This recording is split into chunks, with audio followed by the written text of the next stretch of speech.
कौन एटा present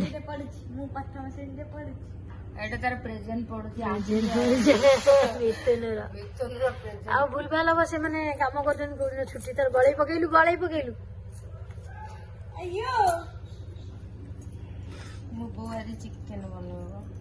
chicken किले आनी तार 500 काटिदेवी आ 500 सी भाई भौणी बनईदेवी सी तार खाईदेवे मोर कही साधा टिके कौन करदेबू कुकुरटा भी न कौन तुम कहला कढ़ा हम तुम तुम खाइब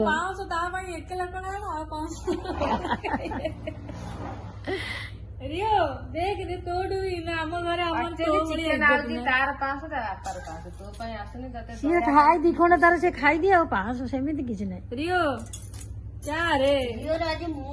सी आज गिगी कर राति उठिक खाली गिगी कर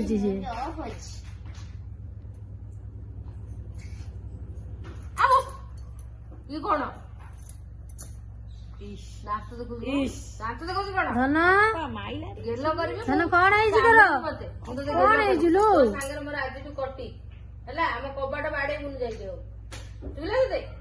सबुदिन सका उठी आसब मो सांगे पुणी आउ थे दौड़ी जीव पड़े जाइए दुआर मोर अधिया पड़ो पूरा शोई पड़ा पुणी आसो सी तार नहीं सांगे आसो पुणी तार छाड़ी जीव जाइए डाक माने सका माने से जीव टे डाकिया आगे सकाल अपार मुह न देखले भावे बची ना मरी मुरा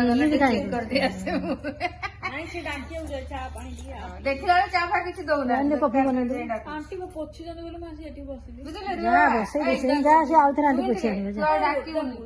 तुम घर दौना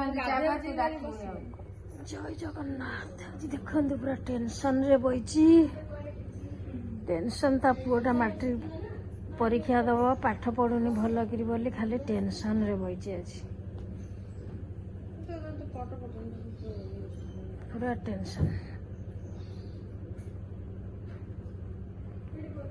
कौन टेंशन कहीं टेंशन नौ जहाँ कर आज ताकू रियो बाबा को आमर पतला झाड़ा हो रियो बाबा को पतला झाड़ा हो आज डाक्तर कति नियो ताकू डाक्तर कति नियो तू से फोटोटा जो तते पठौ से फोटो डाउनलोड मार देबो तापर सेठी जाई से जो तार सुन तुम जत बसी फ्री हबो करियो जल्दी आ कौन है तब औषध दियो ओटू आनिक दिए ताकू ओटू खाइबू ना चिकेन खाइबू चिकेन लेग पीस मु तो आई से खाइबू पूरा छक तुलसी बाड़ा गोटे आलू पकई करदेवी खाइब तुम काली आसवा काली आस आज आस बाहर था मुझे काली वर्षा फर्षा होती रही जा काली धन झील बाबा पतला झाड़ा हो 25 तारीख समस्त प्रोग्राम कौ 25 तारीख प्रोग्राम सी कहीं जान आम ये कम कर संगठन कम जाऊँ बुलिया जाऊँ सी जाऊ सी तार पार्लर जाऊँ पड़े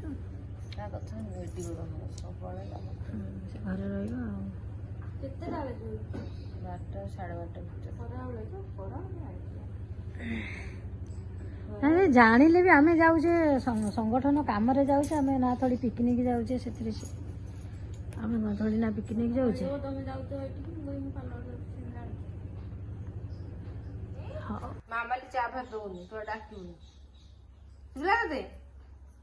अपा एटा तो तो घर तू जाऊनु बनई कि जेते इच्छा पी दे जीवु जा आई बइथिल पूरा तार हेला बोबेला हम देखिले कोड थिला लो तांको सुआटा आ गुडा आनिया आनिया गोटे पंडित मना कला कौन करिया कला किछि चढ़े पड़े मु दिटा सुआ नाही सुआ पारा दिटा धळा पारा जोता गोडे छुट्टी लागि तो से पानी सेडा घर भीतर बुलवे किछि नाही झरका बंद कर घर भीतर ए सर अपरिष्कार आगुरु थिले हमर गां रे नुवा गां रे थिले धळा पारा खाइ गला हेले सेटा ता गोडे छुट्टी थिला छुट्टी नथला किंतु धळा पारा थिला कि नाही लव ये कहउतनी लबाड ना सेटा आडे पारा ଆମର ଯୋଉ ଧଳା ପାଣା ଥିଲା ସେଇଟା ତ ମରିଗଲା ଉଡିଗଲା ବିଲେଇ ଖାଇଗଲା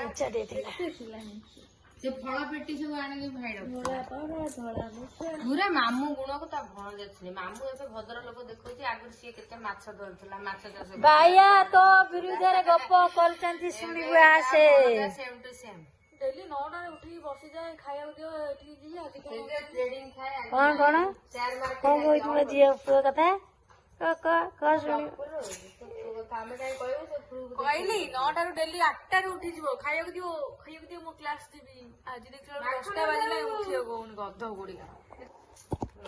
ଚୋର ଗାଁରେ ଆସି ରାତି 1 ସାଢେ 1 ବେଳେ ଫଟୋ ଗୋଟେ ଷ୍ଟାଟସ ରଖୁଛି, ଆଉ ନିଦ କୋଉଠି ଭାଙ୍ଗିବ?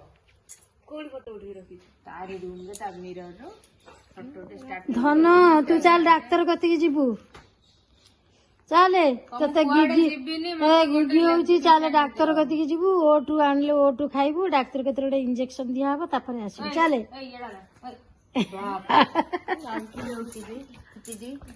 ଚାଲେ ଯିବୁ ଡାକ୍ତର କତିକି।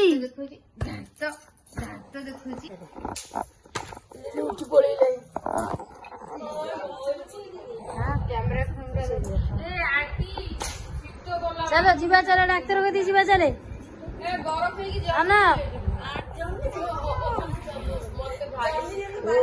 ଶୀତ ଶୀତ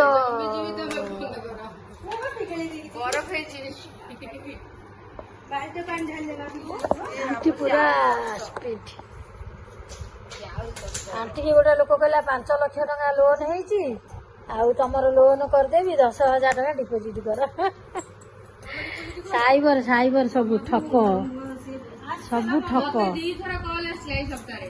ଫାଷ୍ଟ ଗୋଟେ କଲ୍ ଆସିଲା ତାଙ୍କର ଲଟରି ଲାଗିଛି ବୋଲିକି କହିଲା ଆଣ୍ଟି।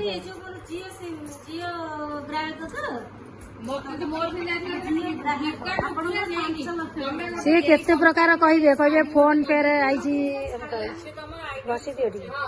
ତମେ ଏଇ କମ୍ପାନୀରୁ ଏଇ ଶାଢୀ ଯୋଉ ମଗେଇଥିଲ, ତମେ ସେଇ ଶାଢୀ ଉପରେ ଲଟରି ଉଠୁଛି, ତମର ଗୋଟେ କି କାର ଗୋଟେ କହିଲା ସେ, ଆଉ ତମେ କହିଲେ ବର୍ଷେ କିଛି ଲାଗିଛି ମୋର ରେଞ୍ଜ ରୋଭର ଲାଗିଛି। କହିଲା ମାନେ ଭଲ କାର 10-12 ଲକ୍ଷ ଟଙ୍କାର କାର ଟା ପୁଅ ତା ଫଟୋ ଦେଖିଲା ଅନଲାଇନରେ, କହିଲା ଆଉ ତମର ଆସିଛି, ଆଉ ତମେ ଫାଷ୍ଟ 10,000 ଟଙ୍କା ଡିପୋଜିଟ, ତମେ କାର ନବ ନା ପଇସା ନବ? ମୁଁ ସେଠୁ ତାକୁ ମୁଁ ଛାଡିଛି କାର ନବୁ, ଆମର କାର ଅଛି, ତମେ ଗୋଟେ କାମ କର ପଇସା ଦେଇଦିଅ। କହିଲା ତାହେଲେ ଠିକ ଅଛି, ଆପଣ ଫାଷ୍ଟ 10,000 ଟଙ୍କା ମୁଁ ଗୋଟେ ଆକାଉଣ୍ଟ ଦଉଛି, ସେଥିରେ ଡିପୋଜିଟ କର ଆମ ଆଇଲେ, ତାପରେ ପଇସା ତମ ଆକାଉଣ୍ଟ। ମୁଁ ଗୋଟେ କାମ କର, ତମେ ସେଇ ଯୋଉ 10,000 ଟଙ୍କା କାଟିକି ରଖିକି ପଇସା ପଠେଇ। ନା ଏବେ ସାଇବରଟା କ୍ରାଇମ, ମାନେ କ୍ରାଇମ ବହୁତ ହଉଛି, ସାଇବର କ୍ରାଇମ। ମତେ ବା ଏଇ ସପ୍ତାହ ସେଦିନ ପାର୍ଲରରେ ବସିଥିଲି, ଫୋନ ଆସେ କହିଲି ମୁଁ କହିଲି କୌଣସି ଅଜଣା ନମ୍ବରରେ କୌଣସି ଲିଙ୍କରେ କେବେ ବି କ୍ଲିକ୍ କର ନା କିମ୍ବା କିଛି ଓଟିପି ବି ବିନା ଇଏରେ ଓଟିପି ଦବନି। କାମରେ ଲାଗିଛି ତମ ନମ୍ବରଟା, ଆଉ 2 ଘଣ୍ଟା ଭିତରେ ତମ ନମ୍ବର ପହଞ୍ଚିଯିବ। ତତେ ବି କେଇ ଥର ଆଇଲାଣି କଲ୍? ସେଦିନ ପାର୍ଲରରେ ବସିଥିଲି, ମତେ ଆସିଲା ହଉଛି କହିଲା ତମ ନମ୍ବର ଗେର କାନୁନି କାମରେ ଲାଗିଛି, ଗେର କାନୁନି ହେଇଛି, ହେଇଛି, ଆଉ ତମର 2 ଘଣ୍ଟା ଭିତରେ ନମ୍ବର କଟିଯିବ। ମୁଁ କହିଲି ଭଲ ହେଲା, ମୁଁ ଆଉ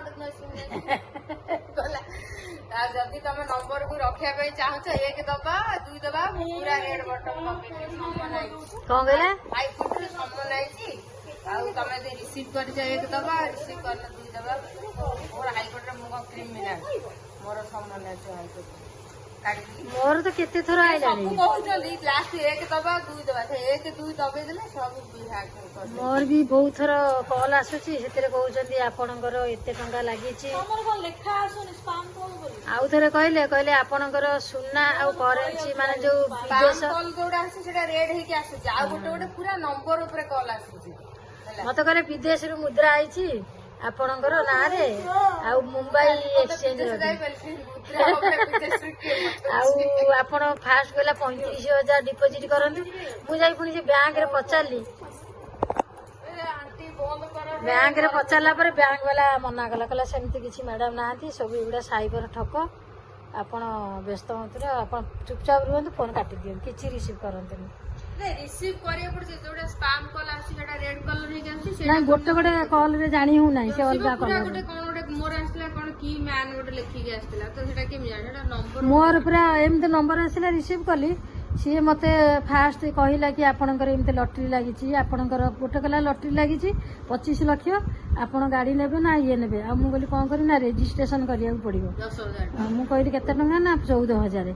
ମୁଁ କହିଲି ଗୋଟେ କାମ କରନ୍ତୁ, ଆପଣ ସେଇ ଯୋଉ 10 ଲକ୍ଷ 15 ଲକ୍ଷ ଲାଗିଛି ସେଇଥିରୁ ଆପଣ ନାଇଁ ମ୍ୟାଡାମ ଆମର ସେମିତି ସିଷ୍ଟମ ନାହିଁ, ଆଉ ଆପଣ ଦେଲେ ପଇସା ଯାଇକିରି ହବ। ମୁଁ କହିଲି ଠିକ ଅଛି, ତାହେଲେ ମୁଁ 10,000 ମୋ ପାଖରେ ତ ନାହିଁ, ମୁଁ ଯୋଗାଡ଼ କଲେ ଆପଣ ମାନଙ୍କୁ ଖବର ଦେବି, ନହେଲେ ନାଇଁ ଫୋନ କରିବି। ଫୋନଟା ରଖନ୍ତୁ ମାନେ ମୁଁ ଟିକେ ତାକୁ କମେଣ୍ଟ କରିକି ମୁଁ କମେଣ୍ଟ କରିକି କହିଲି, ମୁଁ ଖବର ଦେବି ନହେଲେ ଫୋନ କରିବି, ଆପଣ ଫୋନଟା ରଖନ୍ତୁ ହେଲା। ମାନେ ଏତେ ଠକ ଏତେ କ୍ରାଇମ ଚାଲିଛି ବର୍ତ୍ତମାନ। ଟିକେ ଅସାବଧାନ ହେଇକିରି ବି ଲୋକମାନେ କଣ କଣ ମାନେ ଦେଖ ଭଏସ ଚେଞ୍ଜ କରିକିରି କହୁଛନ୍ତି ଯେ ତମ ଘର ପାଖ ଲୋକ ତମ ଅମକ ତମର ଆକ୍ସିଡେଣ୍ଟ ହେଇଛି, ତମ ରିଲେସନରେ କେହି ଗୋଟେ କହିବେ ତମ ଝିଅର ଆକ୍ସିଡେଣ୍ଟ ହେଇଯାଇଛି, ନହେଲେ ତମ ପୁଅର ଆକ୍ସିଡେଣ୍ଟ ହେଇଛି, ଅମକ ମେଡିକାଲ ଆଡମିଟ ହେଇଛି, ଆଉ ମୁଁ ତମର ଅମକ କହୁଛି, ଏମିତି କହିକିରି ଜଲ୍ଦି ଜଲ୍ଦି ପଇସା ପଠେଇ ଦିଅ, ଟିକେ ଏଠି ମେଡିକାଲରେ ଦରକାର ଅଛି, ଆଉ ମୁଁ QR କୋଡ୍ ପଠେଇ ଦଉଛି, ଏମିତି କରୁଛନ୍ତି। ତାପରେ ଥରେ QR କୋଡ୍ ଉପରେ ତମେ ଯଦି ମାରିଦବ ସରିଗଲା ଆଉ କଣ। ତେଣୁ ସମସ୍ତେ ଜଗିକିରି ଚଳନ୍ତୁ, ଯେମିତି ସମସ୍ତେ ଏ ସାଇବର ଠକଙ୍କ ଠାରୁ ଦୂରେଇ ରୁହନ୍ତୁ। କୌଣସି ଅଜଣା କଲ୍ କି ଅଜଣା ଲିଙ୍କରେ କେବେ ବି ଟଚ୍ କରନ୍ତୁ ନାହିଁ। ରଖୁଛି, ଜୟ ଜଗନ୍ନାଥ।